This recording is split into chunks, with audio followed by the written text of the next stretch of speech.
souhaite que tous les Africains puissent s'unir comme l'exemple qu'ils sont en train de nous donner. Et aussi, deuxièmement, c'est un message qu'il est venu passer aussi, parce que c'est sûr qu'étant en Angleterre, c'est pas évident que tout le monde comprenne la situation du Burkina, avec les médias impérialistes qui propagent du tout. Ce matin, en tout cas, il a été dans la forêt avec nous, on a fait la plantation, on a fait la route ensemble et nous sommes là.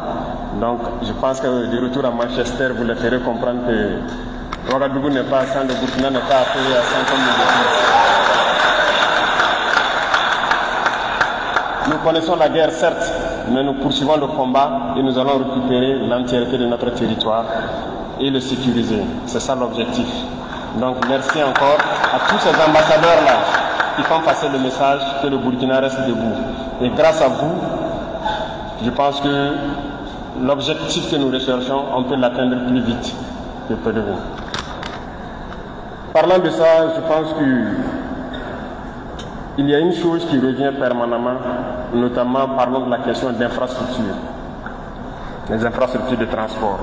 Et je le disais donc à certaines autorités tout de suite, c'est un problème crucial à tout le Burkina. Nous n'avons pas assez de routes, nous avons très peu de routes et le peu de routes qu'il y a est en train de se dégrader. Donc c'est un constat que nous avons fait, les réseaux routiers souffrent beaucoup. Voilà pourquoi nous avons décidé de lancer l'initiative Faso Mebo, qui n'est qu'à son départ. Mais l'objectif, c'est de doter chaque région d'une brigade de construction de routes. Et les premières brigades sont arrivées, vous l'avez suivi.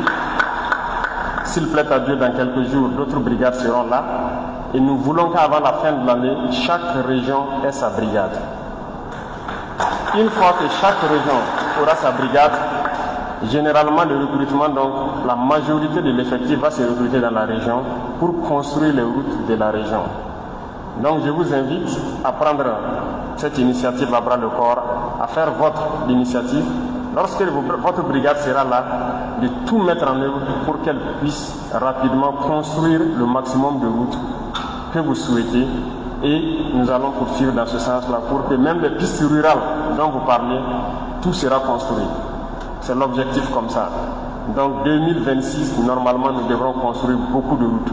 Nous avons des ambitions, pouvoir construire des milliers de kilomètres chaque année. Et si on parle de milliers de kilomètres, ça veut dire que forcément les routes que vous avez citées ici, que ce soit de Pau en allant vers le haut, de Pau en allant vers la frontière de Luango, Zeko, Ziou, tout doit être bitumé d'ici là. Donc votre brigade viendra et vous vous en occuperez. Donc vous l'accueillerez et vous allez donc vous y mettre pour que chacun mette la main à la pâte et vous construirez vos routes vous-même, vous allez entretenir vos routes vous-même. Et donc je compte sur tout un chacun, lorsque la brigade va venir, pour mettre du sien, que ce soit opérateur économique, que ce soit donc le producteur, tout le monde doit mettre du sien pour participer à la construction de ces infrastructures de transport. Concernant donc le volet santé, je pense que le CHR de Manga est pratiquement terminé. Et je pense qu'il y a beaucoup de choses qui peuvent manquer, mais le ministère est à pied d'œuvre pour équiper tous les CHR. Et nous avons trouvé des situations où l'imagerie minimale n'existait pas. Je me souviens que l'année passée ou surpassée, j'étais passé à Pau à la sortie des élèves officiers. J'avais eu vent que dans cette grande ville, il n'y avait même pas d'échographe. Aucun appareil pour faire une échographie lorsqu'il y a une femme qui en a besoin. Mais on a pu résoudre le problème, mais ce n'est que ponctuel. C'est pour vous dire combien nos hôpitaux n'étaient pas vraiment équipés. Mais le ministère est à pied d'œuvre et je pense que beaucoup d'appareils sont en train d'être installés, que ce soit des appareils d'imagerie, de dialyse et beaucoup d'autres choses. C'est en cours. Donc, tous ceux qui n'ont pas encore été servis, je peux vous assurer que vous serez servis et vous n'aurez plus besoin de vous déplacer vers les grands centres pour faire certains examens.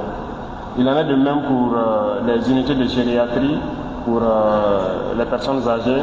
Alors, ils sont en train de réfléchir à un modèle global. C'est vrai qu'à Ouagadougou, il y a un modèle qui a été lancé à Kosodo. À Bobo, on a dû freiner la construction d'abord pour que le ministère réfléchisse à un modèle global qu'on pourra mettre partout.